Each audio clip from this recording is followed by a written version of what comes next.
Hola, buenas tardes a todos y a todas. Hoy vamos a presentar una compañía muy interesante, a mi juicio.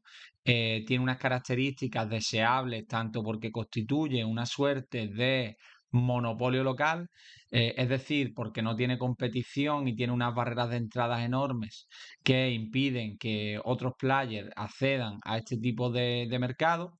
Además, porque es una especie de puente de peaje, es decir, sería como una autopista o un aeropuerto en un lugar donde no hay más aeropuertos, es decir, un lugar por el cual los pasajeros o las personas que vayan por las vías necesariamente tienen que pagar. En este caso serían los operadores de mercado, los brokers, los traders, las personas que usen derivados, que compren acciones, los market makers, etcétera.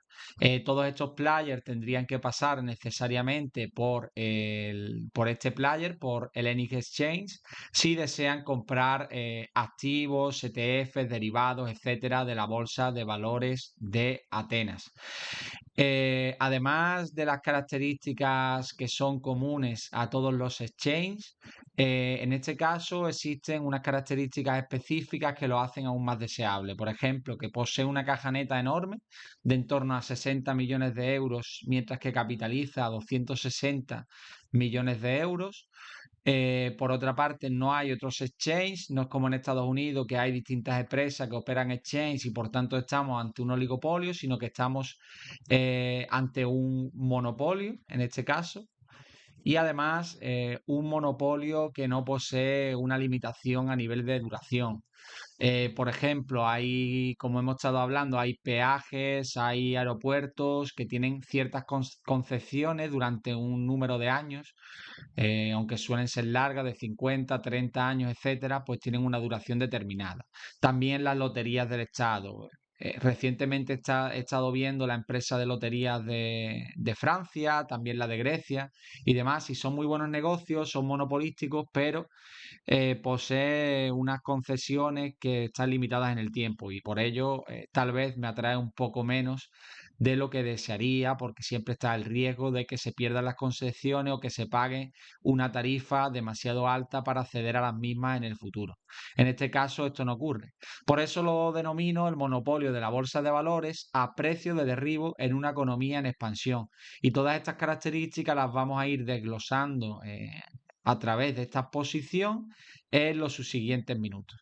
Recordar que todo lo que voy a comentar no constituye en ningún caso un consejo de compra o de venta de este activo o de otros activos que se mencionen. Y sin más, pues vamos a comenzar con este negocio tipo Warren Buffett. El Ennis Exchange es una microcap, es una empresa que capitaliza en torno a los 263 millones de euros.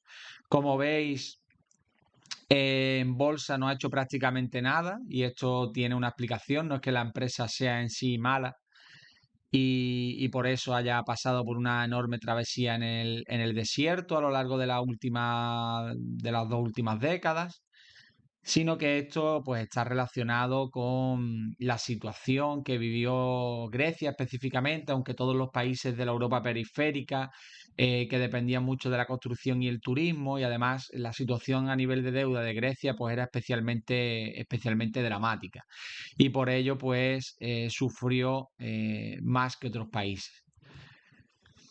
El motivo, lo que quiero explicar y por ello esta empresa no ha ido tan bien como podría esperarse de un negocio de estas características tan buenas, es la gran correlación que existe entre la economía de Grecia y la compañía y entre la bolsa de valores de Grecia y la compañía. Y evidentemente esto es algo que reconoce la compañía. Ahora vamos a volver atrás a explicar un poco más ese gráfico, pero es algo que reconoce la compañía, ¿no? Dice, el volumen de negocios depende fundamentalmente de factores sobre los que la compañía no tiene influencia. Es decir, la compañía constituye un puente de peaje, pero no puede determinar el número de operadores, de traders, de brokers, de market makers y demás que operan en su mercado. Y este número va a venir determinado a su vez por la evolución de la economía griega, por el PIB que tenga, por las empresas que deciden listarse para obtener financiación en los mercados, ya sea a través de bonos o a través de la equity, mediante una IPO. Y también de los factores macroeconómicos, del desarrollo que tenga el mercado a nivel internacional y demás. Es decir, cómo vaya el mercado griego es extremadamente importante para determinar cómo va a ir específicamente este exchange de la bolsa de valores de Grecia. Puede parecer una tautología, pero no es así. Todos los exchanges no van exactamente igual que la economía, aunque existe una alta correlación, hay que demostrarla y aquí la hemos demostrado, ¿no? Hemos visto que el crecimiento compuesto de la economía griega está completamente estancado. Esto es así porque la economía pasó por un boom importante en los 5 años anteriores a la crisis del año 2008, aunque no aparece todos los años, pero es así. Estuvo por un boom económico relacionado con la construcción, con el turismo, con los servicios y demás, que terminó cayendo con fuerza en un momento en el que pesó el hecho de poseer una alta deuda y también la ciclicidad de los sectores que estaban empujando de la economía. Esto es algo que comparten Italia, España, Grecia y Portugal. Y en el caso de Grecia fue aún más acuciante porque la situación se tornó aún más débil, la deuda se tornó aún más con un peso mayor con respecto al PIB y los mercados tuvieron una mayor desconfianza. Esto es lo que se denominaba en su momento la prima de riesgo, ¿no? Para financiar las actividades del Estado griego, pues el Estado tendría que pagar una prima de riesgo muy elevada y esto a su vez impulsaba la insostenibilidad de las necesidades de financiación de este Estado. Todo esto se terminó solventando a lo largo de los años, no solo con quantitative easing, con el impulso expansionario a nivel monetario, llevando los tipos de interés al cero, sino también neutralizando este riesgo, que es algo que hizo el Banco Central Europeo, pues comprando básicamente toda la deuda de estos países, ¿no? Aquí abajo vemos que se produjo la crisis de la deuda cuando estalló el caso de Lehman Brothers y demás, que tuvo incidencia a nivel mundial y desactivó pues esta confianza que existía en los mercados. En Grecia la situación fue más persistente que en España, por ejemplo, y se produjo un corralito bancario, hubo incluso algunos atentados minoritarios de la población, porque la población estaba muy dañada, los niveles de desempleo fueron brutales. Y bueno, poco a poco, pues la situación fue estabilizándose y se consiguió salir del atolladero entre 2017 y 2019-2020 aproximadamente. Se estaba ya empezando a salir del atolladero lentamente y entonces llegó el COVID. ¿Qué pasó con el COVID? Evidentemente, una economía cíclica dependiente mucho de sectores como el turismo, pues volvió a caer con fuerza. Sin embargo, los nuevos impulsos económicos que se dieron, me refiero por ejemplo a los fondos Next Generation en Europa o al Quantitative Easing, que con la compra de múltiples activos que llevó a cabo el Banco Central, pues ha terminado impulsando con fuerza a la economía griega. Además, el nuevo gobierno de Nueva Democracia, que ha implementado muchas medidas procapitalistas, de bajada de impuestos, de privatizaciones, de flexibilización del mercado laboral, que de algún modo pues también han contribuido a mejorar estos datos macroeconómicos. Y con ello, con la mejora del PIB de Grecia y con la mejora de la bolsa de Atenas, por la impresión de los inversores de que la situación iba a mejorar y también por el impulso general a nivel internacional de los mercados de valores, pues la compañía está teniendo grandes revalorizaciones. eh, Más que revalorizaciones, grandes crecimientos a nivel de ingresos que se están sosteniendo en la actualidad y que pueden seguir creciendo a futuro, a mi juicio. Con ulteriores argumentaciones lo especificaré. Sin embargo, a nivel de cotización, pues tampoco ha crecido mucho. Se encuentra en unos niveles en los cuales la empresa, a mi juicio, está barata, como veremos posteriormente.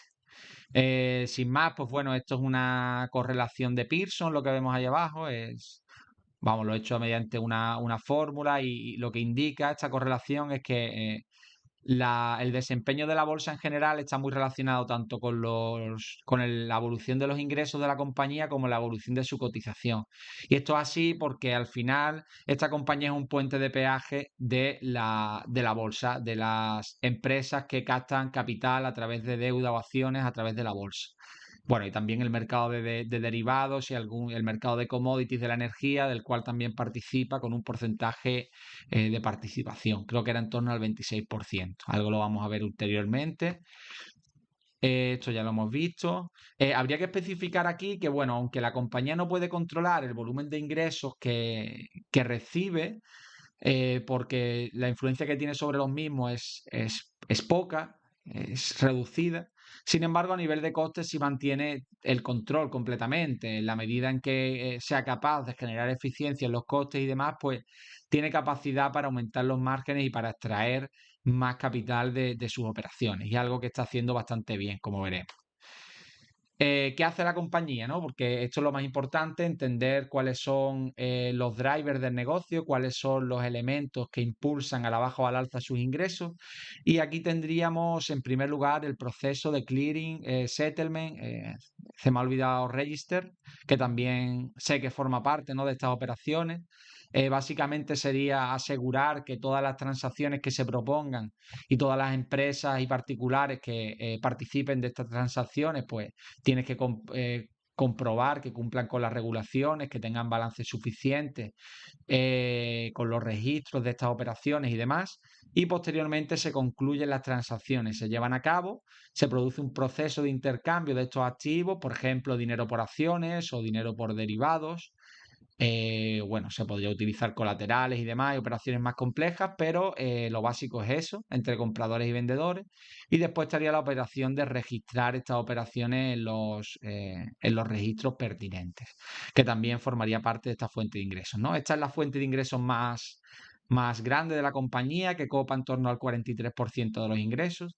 Hay otras compañías de exchange, por ejemplo, el Exchange de Londres, que también tiene eh, servicios de datos de otros exchange y de otro tipo de exchange de commodities y demás, pues en cuanto a datos, pues ellos abarcan una porción mucho más grande de los ingresos y por tanto el intercambio de acciones es menos. Aquí este exchange puede ser más volátil en el sentido en que el intercambio de acciones, derivados, commodities y demás, pues es el grueso de los ingresos. Como vamos a ver además, estaría esta parte, que es la parte propiamente del trading. O sea que en torno a un 64% estaría relacionado con este intercambio de acciones. El trading sería pues el propio intercambio, el mantenimiento, el desarrollo de la infraestructura para que se produzca este intercambio de acciones, bonos, derivados. Además de una pequeña porción de estos ingresos que provienen de unas suscripciones de mercado de los operadores. Vale. Aquí tendríamos por otra parte las salidas a bolsa. Las empresas que deciden financiarse mediante la venta de acciones, de equity en este caso, o mediante la deuda, mediante ya sería por un lado la IPO o por un lado la emisión de bonos a mercado, y en este caso pues también pagarían una tarifa, un precio.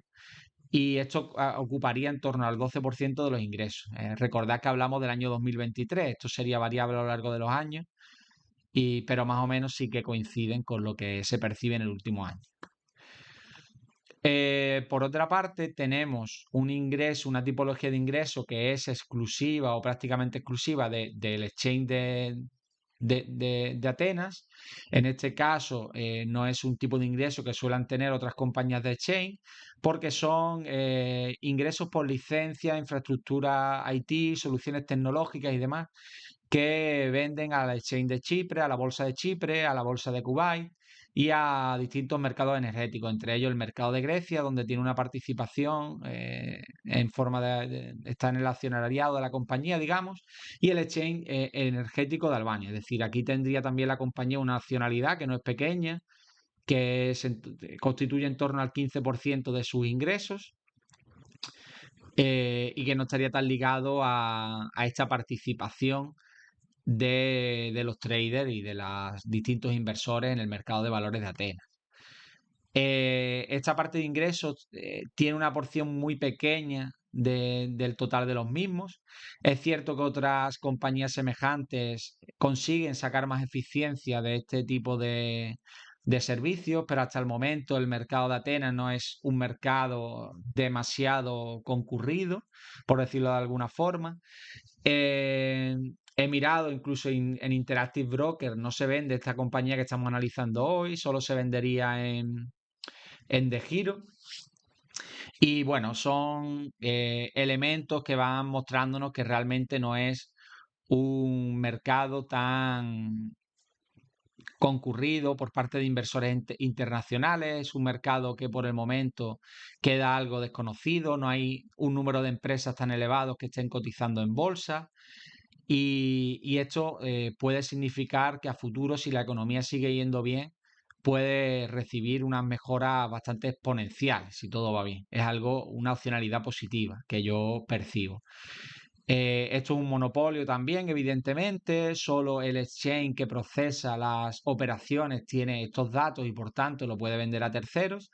Desde inversores, otras compañías, brokers, etcétera. Cualquiera que esté interesado en estos datos de mercado, pues puede adquirirlos, suscribirse a los mismos. Por otra parte, tiene unos ingresos que dependen del soporte al Energy Stock Exchange. Como hemos dicho, tiene una participación en este Energy Stock Exchange. El objeto de este exchange no es otro que el de intercambiar electricidad como commodity y también futuros de la electricidad y otras energías. Y aquí pues percibe ingresos por alquileres, actividades de apoyo, servicios a inversores y educación. Esta parte sí es poco material, representa en torno al 3% de los ingresos y bueno, son puramente actividades de apoyo a este exchange, del cual tiene ciertas participaciones. Aquí estaría un poco la imagen global de lo que he explicado anteriormente. Es una compañía que depende mucho de las operaciones que se realicen a mercado dentro del exchange. No tiene muchos ingresos con mayor naturaleza fija. Las salidas a bolsa también son bastante volátiles.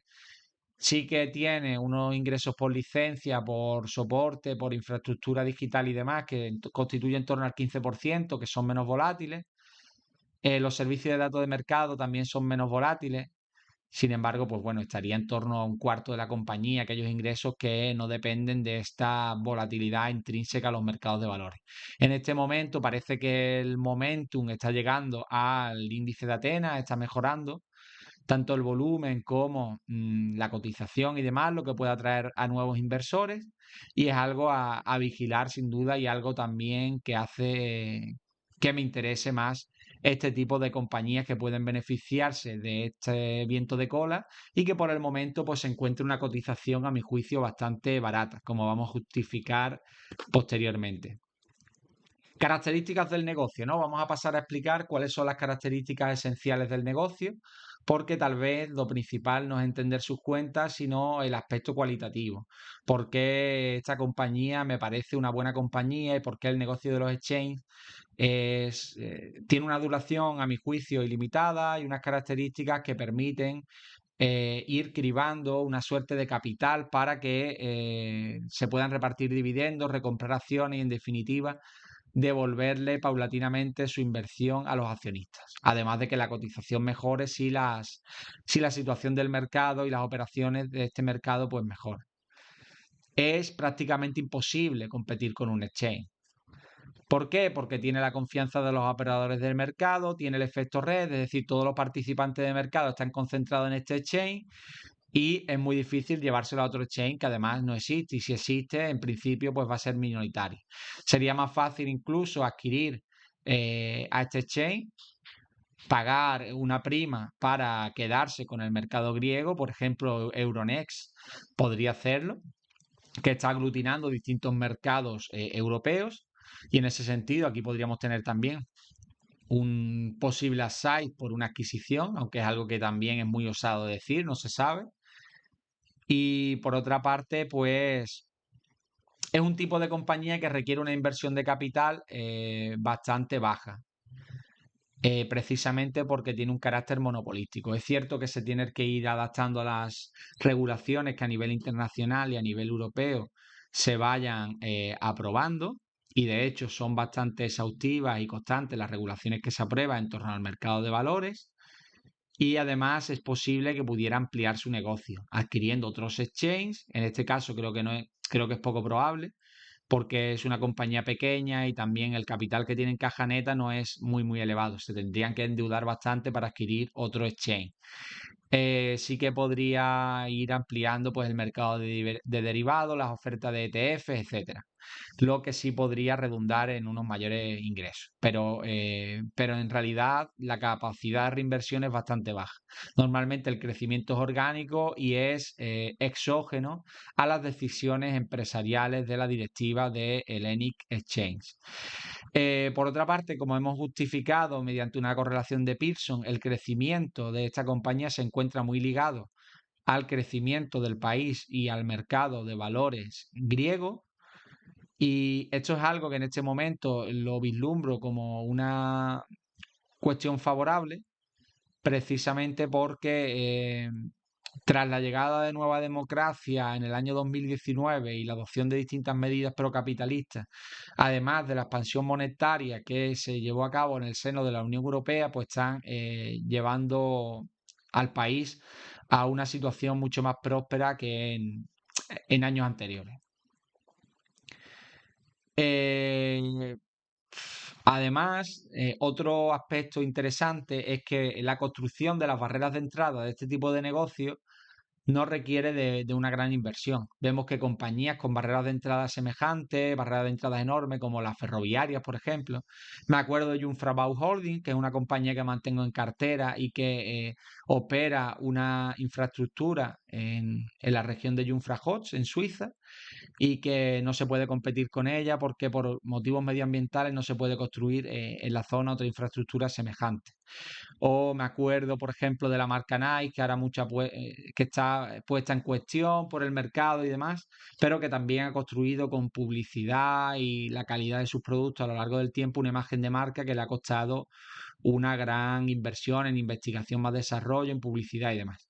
O las cementeras, ¿no? Que por la dificultad para transportar estos productos y la necesidad de inversiones multimillonarias para desarrollar la capacidad de las fábricas, pues también poseen una barrera de entrada muy alta.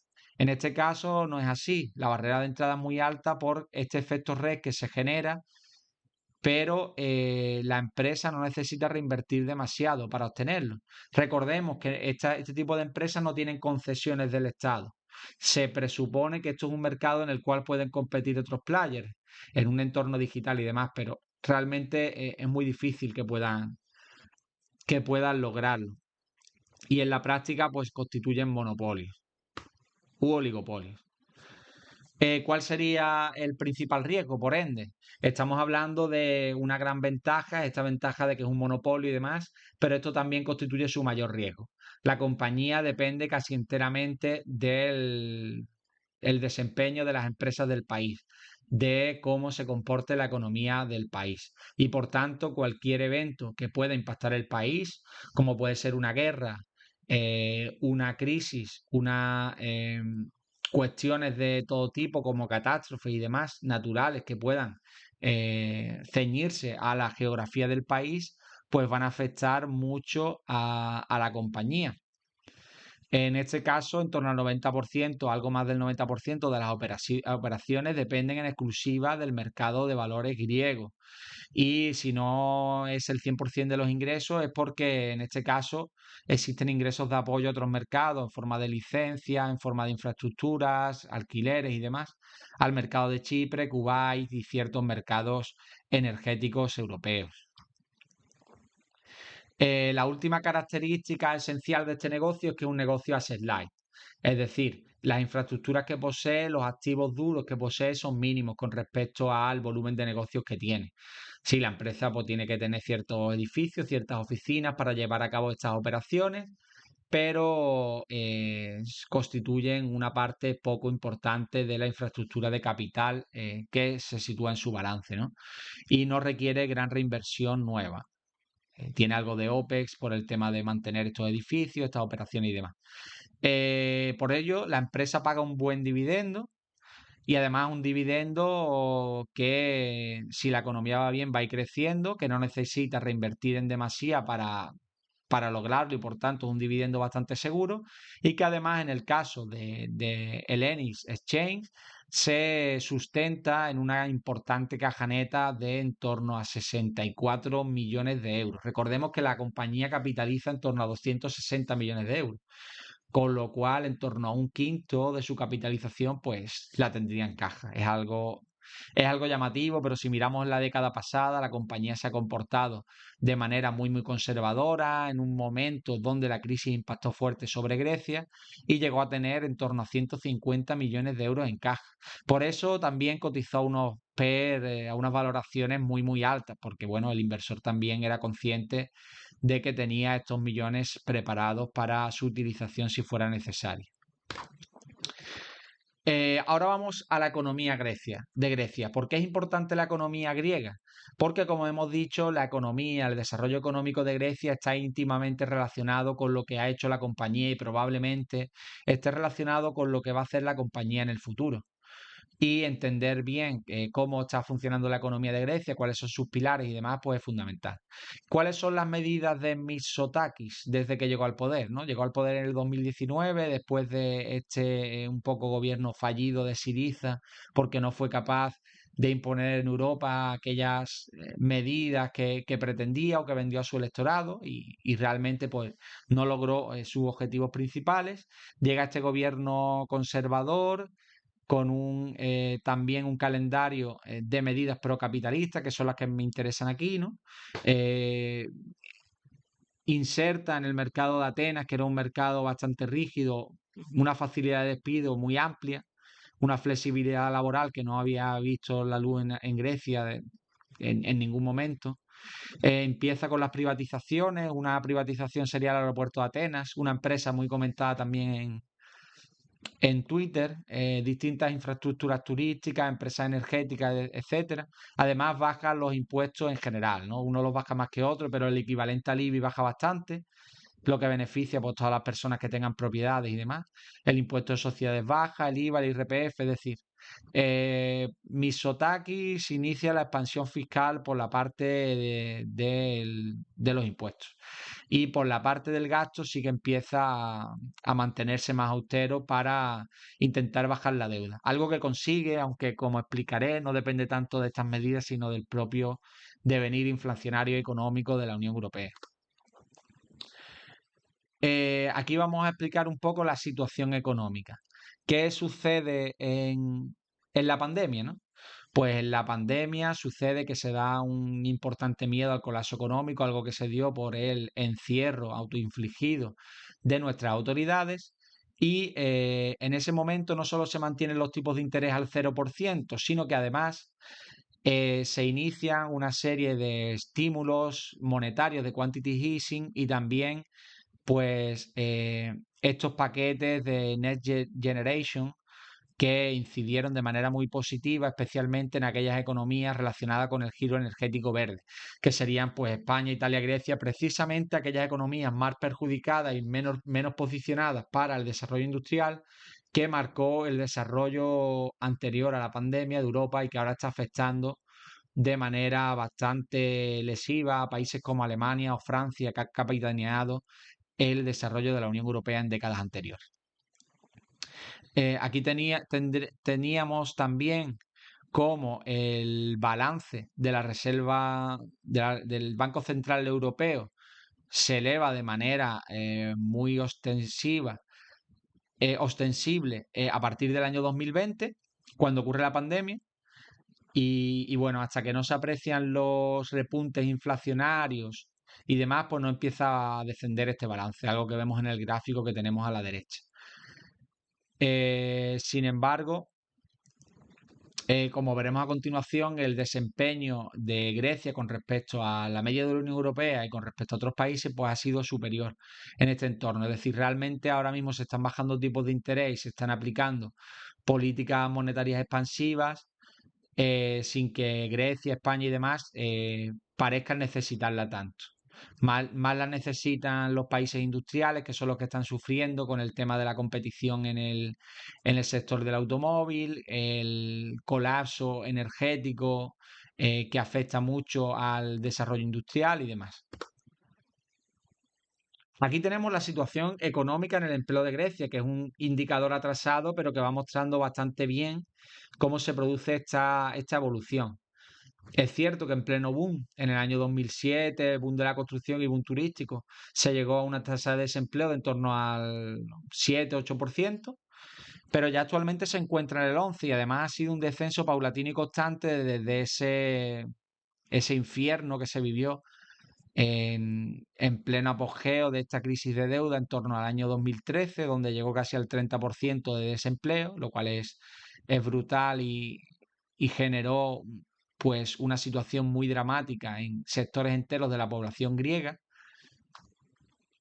Y aquí vemos la situación económica de Grecia.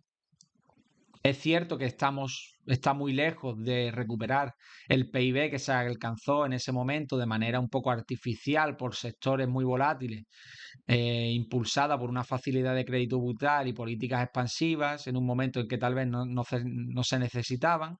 Y cuando estalló Lehman Brothers, pues se produjo ese pinchazo de la burbuja y en una situación en la que durante una década aproximadamente se ha estado en tierra de nadie, ahora se vuelve a la senda de crecimiento con el gobierno de Mitsotakis. ¿Qué ha pasado con la deuda? Porque una cuestión importante que está mejorando la imagen del mercado griego de cara a los inversores es que se ha calificado la deuda griega de investment grade. Anteriormente era considerada deuda basura, estaba retroalimentada por, digamos, una situación muy negativa de deuda superior 2 veces al PIB y también por medidas económicas que no iban en el sentido de reducir esta deuda, en el sentido de lograr mejorar esta situación, pero aquí lo que manda, aquí lo que se produce realmente es un efecto de inflación, un efecto inflacionario.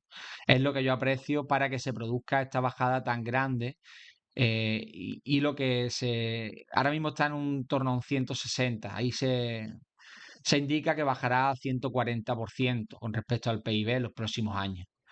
¿Y cómo se produce este efecto de la inflación con respecto a la deuda? Pues lo que ocurre es que simplemente en términos nominales la deuda tiene un valor que se desinfla cuando se produce este proceso de inflación. ¿Por qué? Porque el PIB nominal va subiendo en la tendencia que sigue la inflación, es decir, va subiendo porque la inflación hace que suba, no solo porque la economía vaya mejorando, sino porque la inflación hace que estas cifras nominales suban y sin embargo la deuda no va aumentando, la deuda se va manteniendo en los mismos niveles en los que se encontraba anteriormente. Por tanto, aunque la deuda no baje, constituye un porcentaje inferior con respecto al PIB, que ha estado creciendo por efecto de la inflación, aparte del mejoramiento económico y demás, pero sobre todo por efecto de la inflación. Esto es algo que también ha ocurrido en España y en otros países de la Europa periférica.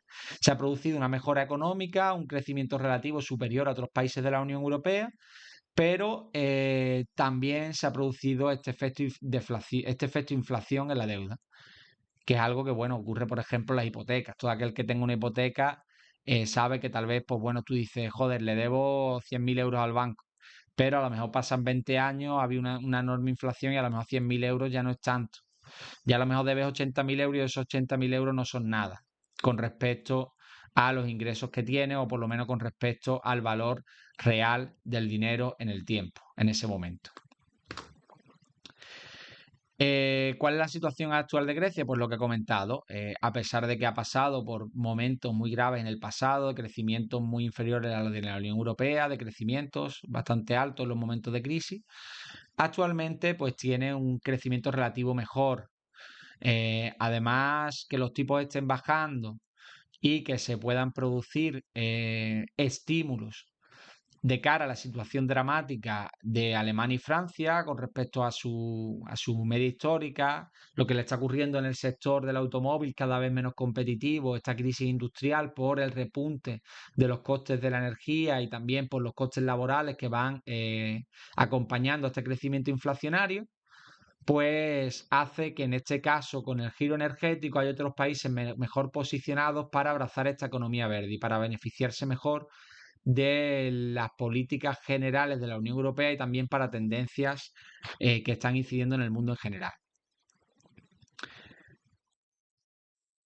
Bueno, ahora vamos a pasar un poco a la economía propia de esta compañía. Nos vamos a centrar en los últimos años para ver el mejoramiento que está teniendo en un entorno de una economía griega mucho más positiva, al alza y demás.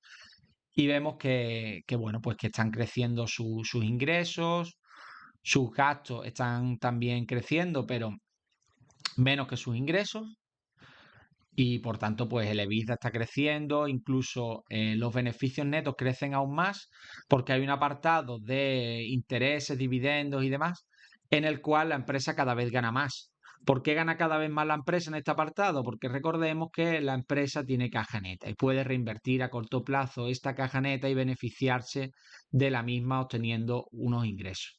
Además, estos son los ingresos del grupo, hay pequeñas participaciones de las cuales recibe dividendos, como puede ser pues este chain de commodities que intercambia electricidad del que hemos estado hablando anteriormente. Aquí tenemos la situación financiera de la compañía, que constituye prácticamente un riesgo cero. La compañía no tiene riesgo porque posee una caja neta brutal de 65 millones de euros y capitaliza 263 millones de euros. Es decir, la compañía podría quitarse toda la deuda y toda la carga en forma de liabilities que tuviera y además quedarse con estos 65 millones. En el pasado, en el año 2014, tuvo 150 millones, aquí vemos 140 en el 2015, con lo cual, en un momento en el que la economía griega y los exchanges estaban muy débiles y sus resultados estaban muy débiles, no obstante, como un negocio con muy buenos márgenes de beneficio y demás, siguió acumulando caja. Acumuló caja y tal, y después sí, poco a poco pues la estuvo quemando, estuvo pagando dividendos y demás. Pero sigue manteniendo una situación muy, muy, muy sólida. El riesgo aquí en este aspecto es cero. Aquí estamos viendo cómo evolucionan los ingresos, el EBITDA y los beneficios de la compañía en los últimos años. Vemos que en los 3 primeros cuartos de la compañía se están alcanzando cifras de beneficios ya superiores al año anterior al completo. Esto es muy positivo, una EBITDA también casi igual que el año anterior al completo. Y además, aquí tampoco es que haya estacionalidad ni nada, sino simplemente que la compañía lo está haciendo mejor porque el mercado de valores está subiendo, más gente está entrando al mercado, la economía griega, aunque ya está proyectado que crezca bastante menos, pues lo está haciendo bastante mejor que Europa, porque hay otros países que se encuentran en recesión, los PMIs están sufriendo mucho y Grecia pues sigue en forma. Y sin embargo, ¿a qué precio nos venden esto? Porque un negocio tan bueno, un monopolio dentro de un país que ahora mismo está en una situación ventajosa, a mi juicio debería venderse a un precio con una prima tal vez. O tal vez por cotizar en el mercado griego, que es un mercado con un PER medio más bajo, pues a un precio medio por lo menos. Sin embargo, está en su punto más bajo casi de la historia. De estos últimos años en su punto más bajo, desde luego, y de la historia casi en su punto más bajo. Cotiza unas 13, 12, 13 veces beneficio, lo cual está bastante bien, teniendo en cuenta además que tiene 65 millones de euros de caja neta que no aparecen, que no figuran en esta valoración por PER, desde luego. Y en cuanto a EV/EBITDA, que tiene en consideración esto que he comentado, la caja neta que posee la compañía está en torno a 7 veces, lo cual también me parece una valoración bastante barata. Si vemos con respecto a su media histórica es barata, pero no solo eso, sino que medido en términos absolutos es difícil que un exchange cotice, cotice a estos niveles, y sobre todo un exchange que se encuentre en un país que en estos momentos está en un momento de mejoría. No se trata de un momento de crisis, sino que la economía está yendo mejor que otras economías en estos momentos, en el caso de la economía Grecia, del país griego. Bueno, vamos a pasar al apartado ya de conclusiones para entender un poco qué me quedo, qué rasgos me gustan y no me gustan de la compañía y por qué decidiría o no decidiría invertir en la misma. En primer lugar, la compañía es un monopolio local, no tiene competencia, en ese sentido tiene muchísima seguridad y una durabilidad casi infinita. Posee una caja neta, lo que reduce el riesgo financiero prácticamente a cero. Existe una gran correlación con el mercado y la economía griega. Esto podría ser un rasgo negativo, pero actualmente, en un momento de fortaleza relativa de Grecia, con un presidente que está sabiendo implantar medidas adecuadas para el desarrollo del mercado de capital, pues parece algo positivo. La compañía está teniendo un buen desempeño en los últimos tiempos, está en una fase de crecimiento, sin embargo el mercado tampoco está reconociendo en demasía este comportamiento, pues la valoración se encuentra cerca de mínimos históricos, tanto en PER como en VEBITDA como en EV Free Cash Flow, aunque no lo hemos reflejado en esta tesis de inversión. Por otra parte, en cuanto a aspectos negativos, yo solo vería con claridad, con nitidez, el riesgo país. El riesgo país es el mayor riesgo. Si la economía griega vuelve a introducirse en una crisis y pasa por algún momento de guerra, aunque no lo creo porque está en la OTAN y la OTAN pues tiene la obligación de proteger a cualquier país que se inmiscuya en una guerra, por ejemplo, eh, pues creo que el riesgo tampoco es tan elevado en estos momentos. Sí, también hay que tener en consideración que se han subido mucho los tipos de interés en Europa, que se han impulsado medidas contraccionarias que tal vez no estén viendo completamente su impacto. Y que además Grecia es muy dependiente del turismo y el turismo depende de terceros países como Francia, Alemania y demás que se están viendo afectados de manera más grave por el impacto de este descenso económico, de esta dificultad económica que estamos viendo en estos momentos y que están llevando al Banco Central Europeo a bajar los tipos de interés con bastante celeridad. En cuanto a riesgo de divisa, no existe porque la divisa es la propia del país. El euro, no existe riesgo financiero porque tiene una gran caja neta y el riesgo operacional es mínimo. El CEO lleva desde el año 2021, la verdad es que lo ha hecho bastante bien, tiene, tiene experiencia en la banca, en banca griega. Además, pues yo qué sé, tiene un MBA en Columbia, no sé, parece una persona que lo está haciendo bien y que tiene experiencia en este campo de desempeño. No obstante, estos son el tipo de compañías que incluso un perro o un gato podrían llevarla, si quisieran. No son compañías que requieran de una directiva magnífica para que los números salgan bien. Esto es un monopolio. Esto realmente con tener cierta capacidad, pues se puede llevar adelante unas operaciones de manera satisfactoria para los accionistas. Y como resumen, podríamos decir que el exchange de Atenas es como una autopista sin capes. Tiene un monopolio sobre el activo, pagan un peaje todos los que pasan por ahí, pero no requiere inversión, no tiene que construir nuevas vías, no tiene que construir nuevas garitas, no tiene que construir nuevos puentes, sino que el exchange ya lo tiene construido y simplemente tiene que hacer pequeñas mejoras, actualizaciones tecnológicas y actualizaciones relacionadas con el compliance de Europa. Y además la durabilidad es infinita. No tiene una concesión de 30, de 50, de 40 o de 50 años ampliada a 20, sino que la concesión dura de por vida, porque se presupone que otros competidores pueden entrar y acceder también al negocio, cuando esto realmente no suele ser así o no es así, porque la barrera de entrada es enorme. Así que bueno, con esto vamos a dejarlo. Espero que os haya gustado este análisis de la compañía del Exchange de Atenas. Estas compañías me gustan mucho. Creo que la valoración es buena, que si la economía griega va bien, como hemos visto en uno de los primeros gráficos, pues esta compañía lo va a hacer bien, incluso mejor. porque puede ir captando este crecimiento de la bolsa de valores y además dándote un dividendo y demás porque es una compañía asset light. Y recordar que bueno, que se comercializa en DeGiro, en Interactive Broker ahora mismo está inhabilitada, no es posible comerciar con ella. Y es probable que compre algunas acciones de la misma en cuanto tenga liquidez para ello, ya que debido a que nos hemos comprado una casa para vivir en la misma, pues en estos momentos no tengo liquidez para realizar una compra significativa y tampoco voy a comprar unas pocas acciones que después me dé envidia cuando la compañía suba haciendo pues esta especie de referencia al comportamiento real que están teniendo sus ingresos y beneficios. Así que nada, si os gusta el canal y el contenido que estamos haciendo, os pido que lo compartáis en redes sociales y con vuestros amigos, que le deis me gusta y que dejéis algún comentario porque esto ayuda a que tengamos más interacciones y a que todo el mundo pueda conocer el contenido. Muchas gracias y buenas tardes.